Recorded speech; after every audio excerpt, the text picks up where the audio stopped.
جیسے جمال خان مندوخیل صاحب نے چوتھا نقطہ ان کے سامنے یہ رکھا کہ صرف پی ٹی آئی کے ان لوگوں کو ہم نے پی ٹی آئی کا ڈکلیئر کیا جنہوں نے اپنے نامینیشن میں پی ٹی آئی لکھا تھا وہ پی ٹی آئی کے ہیں. فرق یہ ہے کہ جو 8 ججز کا فیصلہ ہے اور مندوخیل صاحب نے کہا میرا مندوخیل صاحب کا فیصلہ ہے, اس میں فرق یہ ہے کہ ہم نے یہ کہا ہے کہ جو لوگ سنی اتحاد کونسل میں جا چکے ہیں 3 دن کے اندر ایفیڈیوٹ دے چکے ہیں وہ واپس نہیں آ سکتے. صرف وہی واپس آ سکتے ہیں جنہوں نے اپنے نامینیشن پیپر میں لکھا ہے کہ وہ پاکستان تحریک انصاف کے ہیں. جنہوں نے نہیں لکھا ان کو آپ سنی اتحاد کونسل سے نکلنے کا راستہ نہیں دے سکتے. تو یہ چوتھا پوائنٹ تھا. اچھا, فیصل صدیقی صاحب سے جب سوال ہوتا تھا ایسے بھی نکتے تھے کیونکہ مندوخیل صاحب نے کہا کہ آپ آرگو کرتے ہوئے سکوپ سے باہر نکل جاتے ہیں, تو ہر سوال کا جواب فیصل صدیقی صاحب کا یہ تھا کہ میں میجورٹی جو فیصلہ ہے اس سے آپ کے سوالوں کا جواب دوں گا. اب میجورٹی فیصلہ تو انڈر ریویو ہے, اگر میجورٹی فیصلہ پڑھنا آپ نے ہے تو پھر وہ جو فیکٹس کی بات ہوتی ہے کہ جن فیکٹس کے اوپر یہ فیصلہ دیا گیا کیا وہ حقائق, کیا وہ ڈاکومنٹس عدالت کے سامنے موجود تھے, اور جو ڈاکومنٹس موجود تھے کیا وہ قانونی تھے, کیا انہیں قانون کی نظر میں میکانزم کے مطابق لیگل ڈاکومنٹس جو ہے وہ ایکسیپٹ کیا جا سکتا ہے.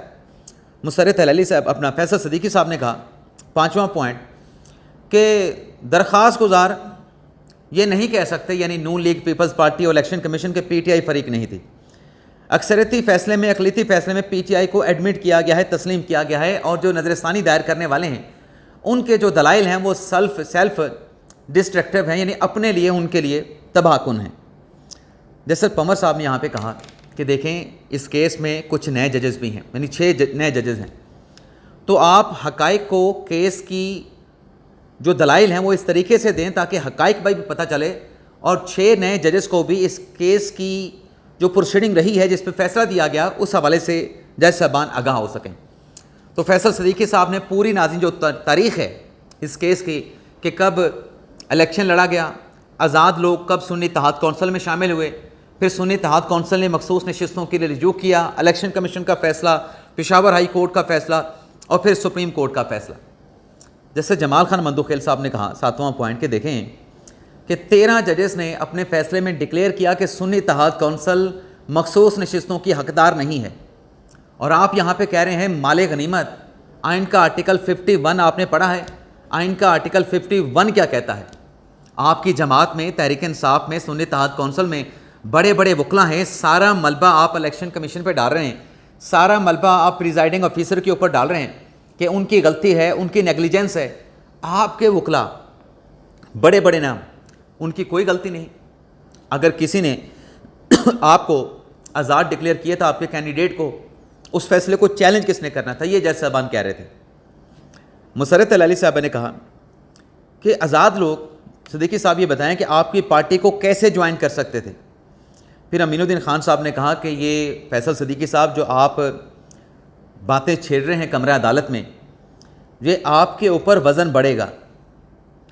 آپ جو کہتے ہیں کہ اکثریتی فیصلے میں لکھا گیا اور ہم نے بھی اپنے اختلافی فیصلے میں لکھا کہ جو آزاد ارکان ہیں وہ سنی اتحاد کونسل کو جوائن نہیں کر سکتے تھے, تو پھر آپ کے اوپر بوجھ بڑھتا چلا جا رہا ہے. پھر ناظم مندوخیل صاحب نے کہا کہ جو پی ٹی آئی ہے وہ براہ راست عدالت کے سامنے نہیں آئی تھی. پی ٹی آئی نے عدالت کے سامنے آ کے فریق بننے کی درخواست نہیں دی تھی.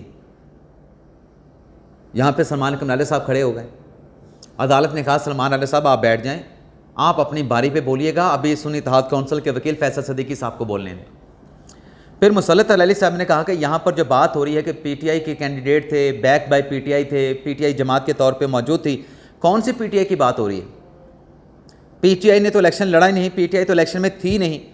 اور جو مخصوص نشستوں والے ہیں وہ مخصوص نشستوں والے یعنی آزاد لوگ جو ہے کسی سیاسی جماعت میں شامل ہو کے, جو جماعت الیکشن لڑتی نہیں ہے, الیکشن لڑ کے پارلیمنٹ میں نہیں پہنچی, تو آزاد سیٹیں والے اس سیاسی جماعت کو کیسے پارلیمنٹ کے اندر لے جا سکتے ہیں؟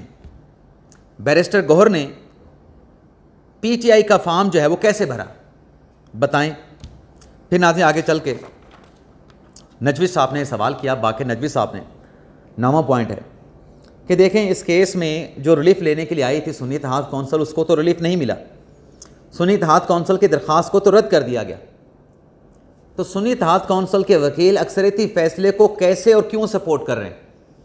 اور پھر باقر نجوی صاحب نے آگے چل کے یہ بھی کہا کہ یہ جو فیصلہ فیصل صدیقی صاحب پڑھ رہے ہیں، اس فیصلے کے جو پیراگراف انہوں نے پڑھے ہیں، اس میں جو فاؤنڈیشن بنائی جا رہی ہے اس سے تو بظاہر ایسا لگتا ہے کہ فیصلہ دینے والے ججز باعث تھے، ان کا تعصب تھا، وہ ایک پارٹی کے حق میں جانبدار ہو چکے تھے۔ ججز کا حلف کیا کہتا ہے؟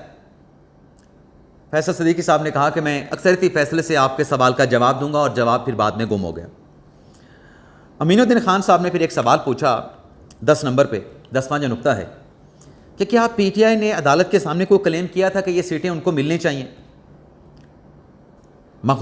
جیسے مندو خیل صاحب نے کہا کہ مجھے یاد پڑتا ہے کہ میں نے سلمان اکمنالے صاحب سے کمرہ عدالت میں پوچھا تھا کہ یہ سیٹیں آپ کو دے دیں، تو سلمان اکمنالے صاحب نے کہا تھا کہ نہیں، یہ سیٹیں ہمیں نہیں چاہیے، آپ سنی اتحاد کونسل کو یہ سیٹیں دے دیں۔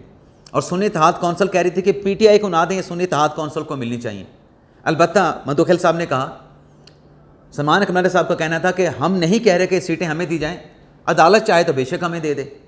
اس پہ پھر سلمان اکمنالے صاحب جو ہیں وہ سارے یوں ہلاتے ہوئے نہیں نہیں نہیں، پھر اپنے سیٹ پہ کھڑے ہوئے، تو عدالت نے کہا بیٹھ جائیں، لیکن عدالت کے کہنے سے پہلے ہی جو سنی اتحاد کونسل کے وکیل تھے سلمان اکمنالے صاحب، اپنے سنی اتحاد کونسل کے جو وکیل تھے جناب فیصل صدیقی صاحب، انہوں نے سلمان اکمنالے صاحب سے کہا کہ جناب سلمان اکمنالے صاحب، یا تو مجھے آرگو کر لینے دیں یا پھر آپ آ کے یہاں پہ کیس آرگو کر لیں۔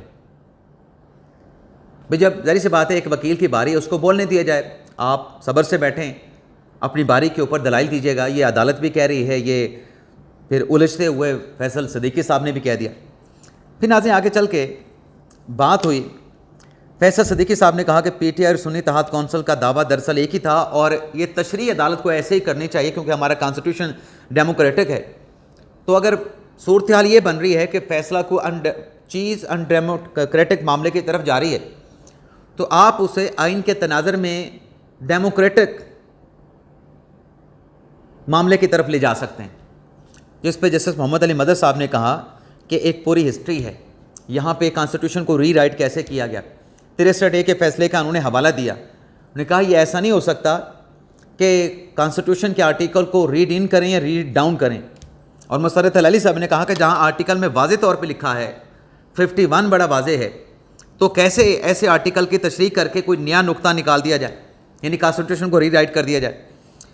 محمد علی مدد صاحب نے کہا کہ فیصلہ جمہوریت کے مطابق مطلب ڈیموکریٹک کرنا ہے تو کیا وہ آئین سے بالاتر ہو سکتا ہے؟ اور پھر ناظرین آگے چل کے باقر نجوی صاحب نے جو سوال کیا تھا وہی 22 والا وہ سوال ہوا۔